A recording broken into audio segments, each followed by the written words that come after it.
My name is Matthew Walker. I am a professor of neuroscience and psychology at the University of California, Berkeley, and I am the author of the book, Why We Sleep.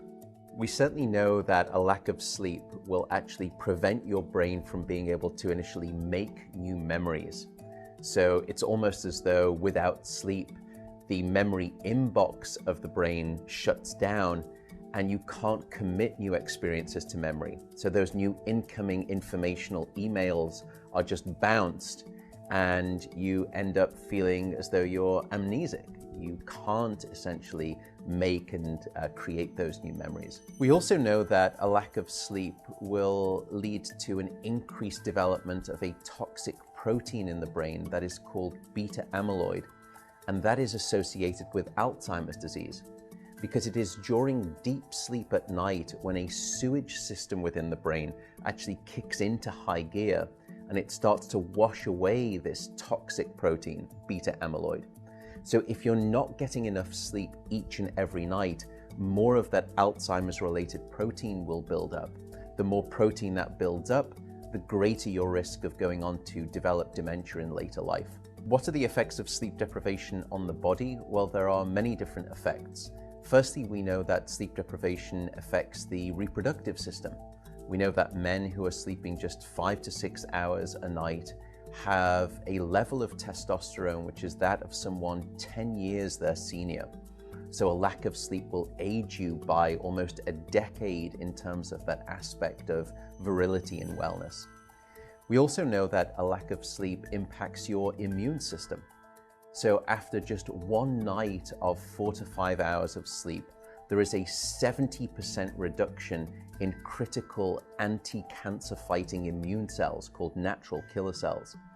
And that's the reason that we know that short sleep duration predicts your risk for developing numerous forms of cancer. And that list currently includes cancer of the bowel, cancer of the prostate, as well as cancer of the breast. In fact, the link between a lack of sleep and cancer is now so strong that recently the World Health Organization decided to classify any form of nighttime shift work as a probable carcinogen. So in other words, jobs that may induce cancer because of a disruption of your sleep-wake rhythms. We also know that a lack of sleep impacts your cardiovascular system, because it is during deep sleep at night that you receive this most wonderful form of effectively blood pressure medication. Your heart rate drops, your blood pressure goes down. If you're not getting sufficient sleep, you're not getting that reboot of the cardiovascular system. So your blood pressure rises.